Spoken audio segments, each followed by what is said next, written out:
The Stronach Group has generally done a good job at its racetracks. It's put in new surfaces at Santa Anita, Gulfstream, and Laurel Park. It's spent millions renovating Santa Anita's clubhouse, none of which explains why, in the Gulfstream Park parking lot, it has just built a 110-foot statue of Pegasus, stomping a dead dragon with fountains of water shooting out all over the place. What? You really expect me to top that one?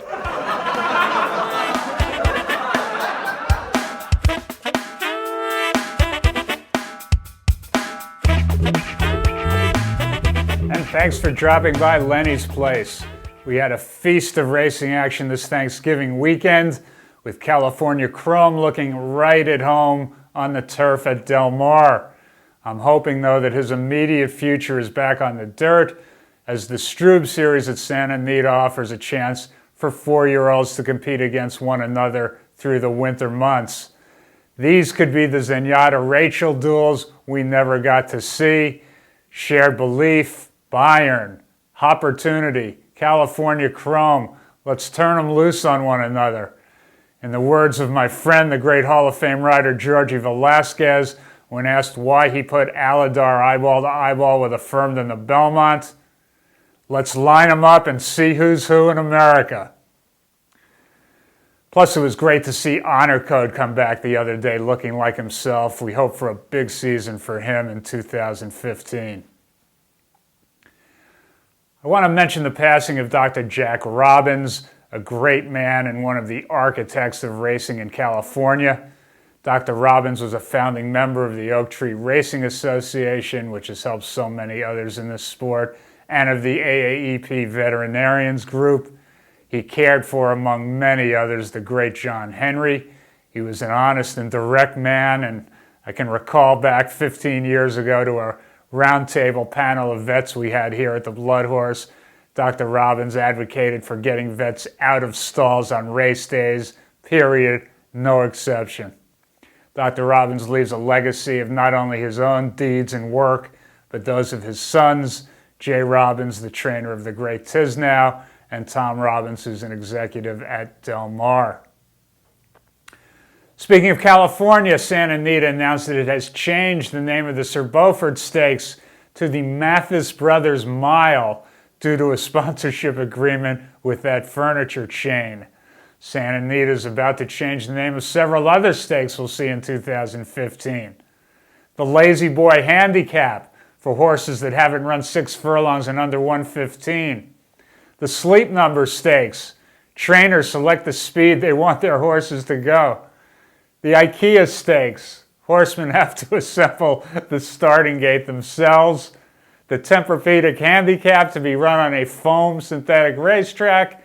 And the Overstock.com Stakes. No matter how many entries, it has to be split into 2 divisions.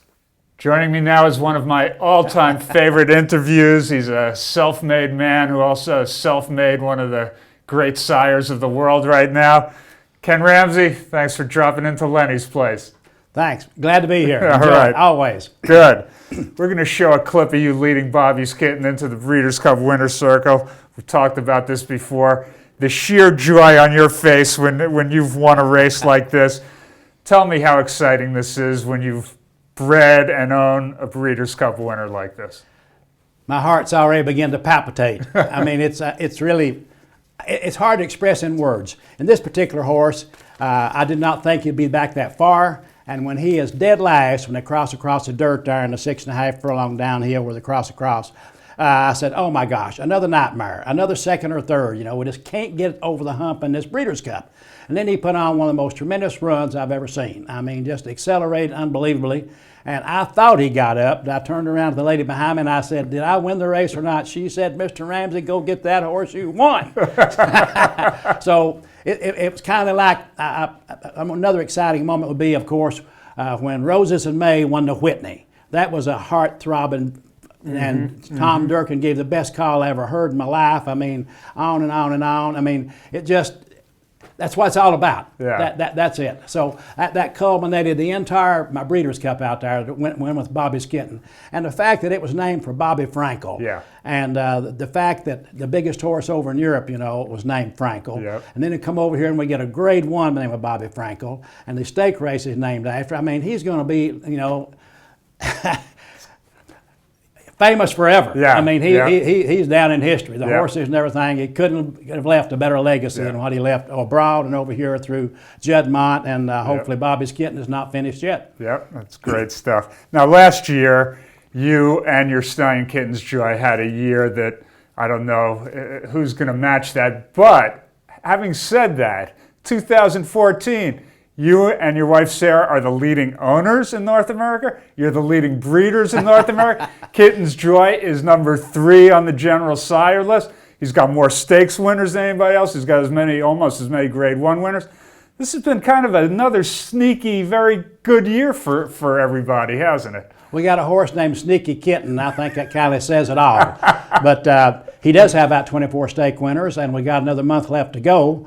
And we're planning on, now I know that my contemporary Dwayne Lucas and Mr. Willis Horton. Willis Horton, his Take Charge Brandy, has put Giants Causeway up to number 2 right now. Yeah. But that's a temporary deal. Before the end of the year, on December the 31st, you take the stats, Kitten's Joy will be second only to Tappet. Right. And we think we're probably going to have more stake winners and also more stake wins individually and collectively than anybody else. Yeah. So he's had 24 both years so far, and amazing year for him. Yeah, I don't think people realize, of course, Tappet's getting all the heavy. He's had the kind of year this year that Kitten's Joy had last year. I think people don't realize the Kitten's Joy is stacking him up now.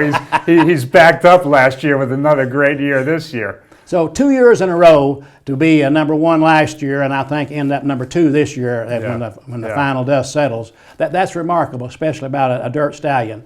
I mean a turf stallion, and with as many stallions as some of the other people have out there, and we're number 1 breeder, and we only have the 1. Yeah. I mean that's really remarkable.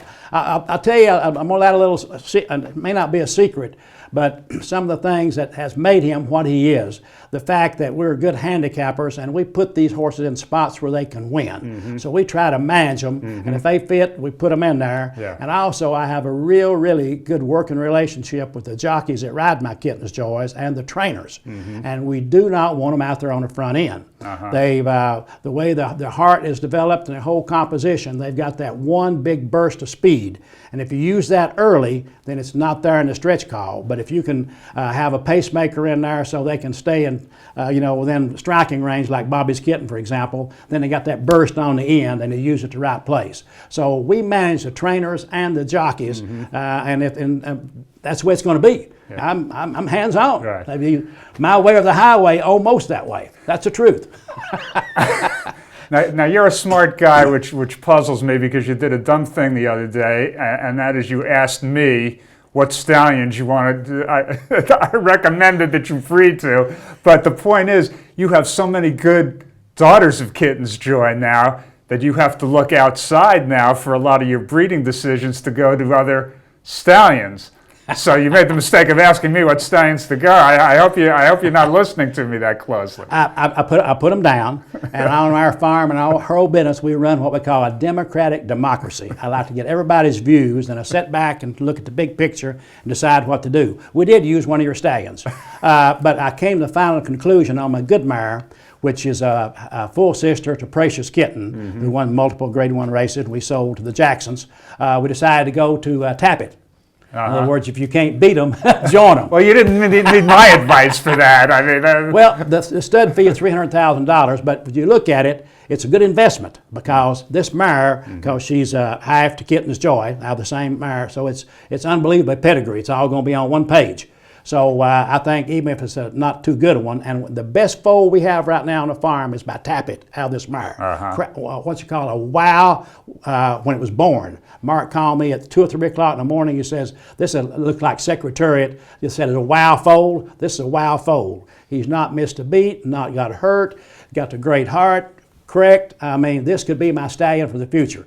I got to figure out a good name to put them on it. Just going to ask if we had a name. I might want to use not for profit, because if I've been in the business for profit, I could probably sold him the way the type it's sold out here for $1 million or who knows what. But we're not for profit on this one. Well, Lenny's Kitten, if that name's still available. Lenny's Kitten. I I may name him Artemis. Put my little town on the map. I thought you used that one already. I've used Artemis Kitten, but not plain Artemis. Okay. And someone else, who's that, Artemis Argatera or something? Somebody else is honing in on your, name there a little bit. But that's good. When they're copycatting, you mean they think you're doing all right. All right. I know it's on number one on your bucket list. You're a guy from Artemis, Kentucky. You want to win that Kentucky Derby. Tell me what you're working on when's that going to happen for you? We're working on it. I mean, I've got another 15 or 20 years left yet. I could get the promised land yet. I ain't gonna bet against you. I'll tell you that. I've got a little space left on the bottom of my tombstone to put that on there. Yeah. What you want to put on there? You made a lot of good deals, but you went in the hole on this one. Yeah, I like that. I first had thanks for stopping by. I missed you, but I like that one. Made a lot of good deals, but went in the hole on this one. Always a great interview. Fantastic year. Ken and Sarah Ramsey, congratulations again. Thank you, Lenny. Enjoyed being on the show. Great seeing you. Want to thank Ken Ramsey for being here. We want to thank you, our viewers. We want to thank Darby Dan Farm. We'll be back with you in 2 weeks with the next Lenny's Place.